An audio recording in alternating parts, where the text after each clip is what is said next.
Wari chafuna pomnamakpu taramna okchari. Haujik lobirasi thadoi wahengbamgi wari wasa taruk suba tangka. Ai hanadi thoina khalamdabani. Adubo magi mawongsi karigumba kharadi leiba mansilai. Amaromda luna tinarakpa imanabani. Kari matangda puno aina chingnadusi haina amuksu khali. Hoida aina henjina khanba haido hek oiramni khandoi. Asumna ibani ngasi ahingsi mafam sida leiduna yengnasi hainare. Ayuk nungthalgi matam sidadi mafam si yamna phajaboi ningi. Hauriba upalsing leiriba narak mongsong yengbada pukningdum huna phajai. Kanagumba aiba ama oiramlabadi kayada nungaijagani khale mafamse. Haine khudong thibadi amambada lei. Huran sinthidi asikbada tawi.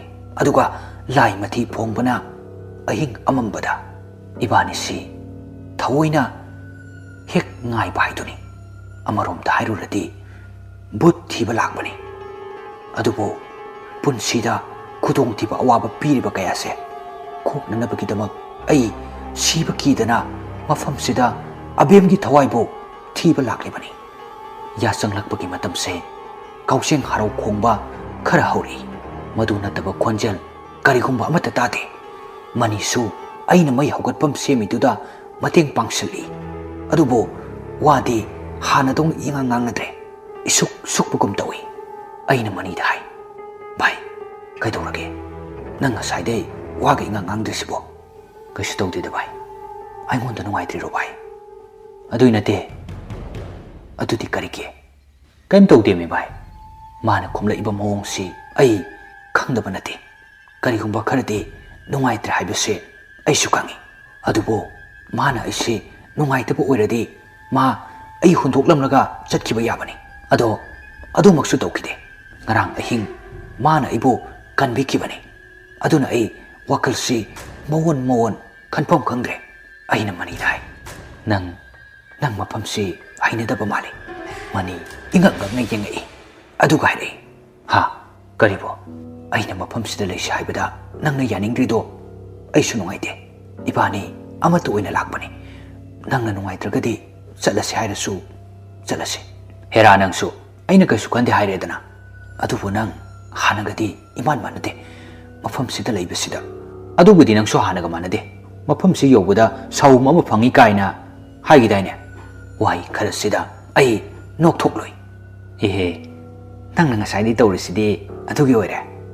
Asi haituna ai nokna mangonda phaki tawi. Masu nokninga male. Nokthorei othokna su thukre.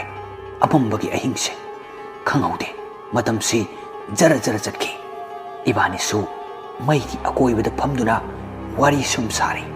Phana haituna su ahing ama tumdana leiba haibasi araibadi nate. Masu aisu sokthari. Haipet uithaba phau yauri. Upai leraktraduna ai tum takre. Abem nai. Dabungsa. Hau kaidore. Se ki chen se. Kanagino. Nangine. To bi tari se. Paje kaide lerino. Ngasai lerakpani. Pamdabro. Pamida. Nangna nungsina aigidamukta pirakwa potpo aina kaidawai pamoiduno. Pamboi wadi nangine haiba ai loi pami. Adudi aigi hakchang sisu pamra.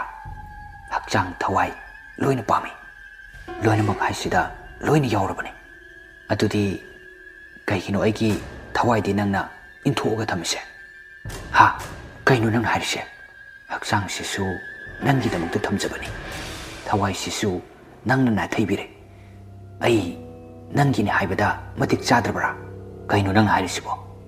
Ai kya namata tadre. Mayek siyang hayo. Hausikpo aina kari amu haiduno.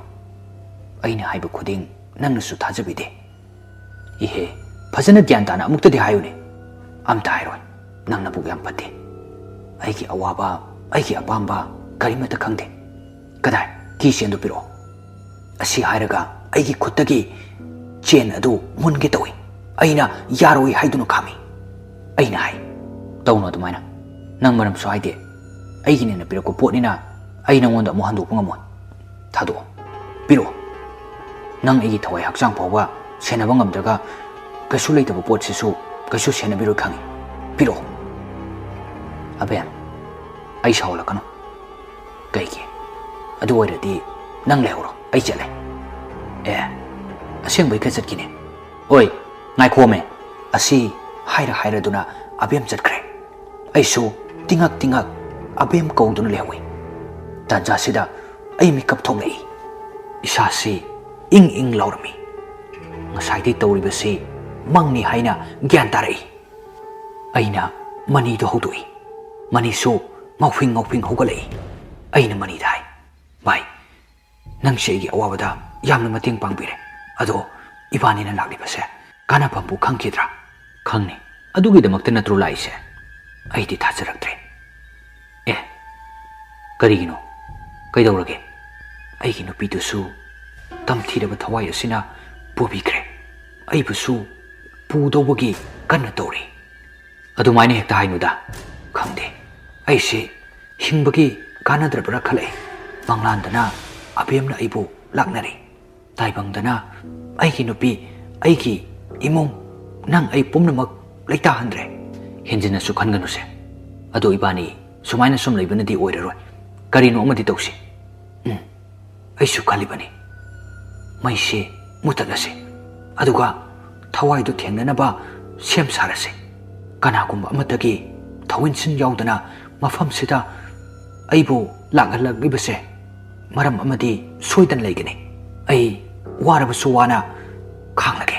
Aigi thawai phawbadi maram khangalamdaba lauroi haiba ai thaje. Hoi phare bai. Adudi hawgolo. Mafam sida kari leige haibado thidolase. Asumna ibani thauna ama lakpadona mafam sida tariba leiramliba posaksing thijinba horaklami. Sum yengakpada khongnang pangchau chawdaba ama hobada uri wari mayam yanthabadu urei. Uri singdu yengubada marakta phi ama yanbasu ure. Maduda aina yamna chingnaraki. Mafamse kanagumba amadi soidana leikidre haibase. Phi adu ubada ai hena chingnarei. Madudi aina abemgidamak khudol tamkiba phi aduga yamna manarei. Ai swai lawe koktagi ton pawa aina mani dai. Bai. Asi phi si ai masa khangum tawi. Ai utak takage nang mai kapo phi si lokthage. Manina hoi hairei. Asumna ai amamba sida manina tors kaphanduna utak takakale. Phi adu phangne. Kisi thokle. Aina mani dai. Bai. Tu yong abemgi phi duni asi haiduna kumtharake tawi. Adubu makhadai kabla kumangal du mutkre. Mani kaidore yadrabo. Mani karimta kumlakte. Kaidorage me udre kapo kumtharak lageba. Taseng namak mani karimta su kumlakte. Aduga maidusu thalakidre. Ai chingnaba phawrakle. Aibu amamba sida khudong thiba nangjara sunu matagum hundok lamlabra natraga kari phataba thawdok thoklabano khalakle. Ai kumthasi kadai mathakta leisi kadai tawphom khangdre. Mikup sida aina tonglibu usadu tapna kari gumba arumba posak amana tongpagi nomba horei. Ai khangawdana chinsida haidoki. Kanano mani adubu karimata kumlakte. Haina balai riduni. Numidangi matamda upal singdi lai illi haina. Adugi wafam dusu ai khangning ningsiklei. Khudakta ai kumthadaba yadi khalai. Adudai ai phi adu khwangda yansilaga usadu lamduna situna kumthana honare. Adubo khanghaude aigi khutsida kanagumba amagi khutna pairaktuna kanna yalaki. Ai khangboy kariboy thadoknaba kanna nomai. Adubu yade. Ai phana kanna nikpane. Adubu upai leite. Kaina thangda makharomdagi torchlight phat kablai. Maingal adudadi mayek sengna ure. Abemgi tamthiba saktamduna uthaktai yungthana nontharaga nomi aigi khusa adu pairaga yalibado. Ai amuktang kan lauramlaga uthaktai tarai. Makhada yobadadi ai sor ngak thingaga khangi. ꯑꯗꯨꯒ ꯃꯅꯤꯅ ꯆꯦꯟꯁꯤꯜꯂꯛꯂꯒ ꯍꯧꯒꯠꯂꯤ꯫ ꯚꯥꯏ ꯁꯣꯛꯄ꯭ꯔꯥ? ꯑꯁ ꯁꯣꯛꯇꯦ꯫ ꯑꯁ ꯑꯩ ꯑꯅꯥꯕꯗꯨ ꯈꯪꯉꯤ꯫ ꯉꯁꯥꯏꯗꯤ ꯀꯥꯏꯗ ꯂꯩꯔꯨꯔꯒꯦ? ꯃꯩꯒ ꯃꯨꯠꯊꯠꯂꯛꯏꯗꯣ ꯅꯪ ꯉꯥꯎꯕ꯭ꯔꯣ? ꯍꯥ? ꯑꯩ ꯀꯩꯁꯨ ꯃꯨꯠꯊꯠꯇꯦꯅ꯫ ꯀꯩꯅꯣ? ꯉꯥꯎꯈꯠꯂꯛꯀꯅꯣ꯫ ꯅꯪ ꯃꯩ ꯃꯨꯠꯊꯠꯄꯗꯩꯅꯦ ꯑꯩꯅ ꯑꯃꯝꯕꯁꯤꯗ ꯇꯥꯔꯛꯏꯁꯦ꯫ ꯑꯦ ꯅꯪꯗꯤ ꯑꯩꯅ ꯀꯧꯕꯁꯨ ꯈꯨꯝꯗꯦ ꯑꯗꯨꯒ ꯅꯪꯗꯤ ꯑꯩꯅ ꯀꯧꯕ ꯈꯨꯝꯂꯛꯄ꯭ꯔꯥ? ꯍꯥ? ꯅꯪꯅꯁꯨ ꯑꯩ ꯀꯧꯕ? ꯃꯅꯤꯗꯤ ꯍꯥꯏꯐꯦꯠ ꯀꯩꯅꯣꯝ ꯈꯟꯕ ꯃꯥꯜꯂꯤ꯫ ꯍꯣꯏ ꯀꯧꯔꯤꯗꯨꯗꯤ꯫ ꯑꯗꯣ ꯚꯥꯏ ꯍꯧꯖꯤꯛꯀꯤꯗꯨ ꯎꯍꯧꯕ꯭ꯔꯥ? ꯍꯥ? ꯀꯔꯤꯕꯣ? ꯍꯧꯖꯤꯛ ꯑꯩꯒꯤ ꯈꯨꯗꯥꯡꯗ ꯄꯥꯏꯔꯒ ꯌꯥꯜꯂꯝꯕ ꯑꯕꯦꯝꯗꯣ? ꯎꯍꯧꯗꯦ ꯀꯃꯥꯏꯅ ꯇꯧꯔꯝꯃꯤꯅꯣ?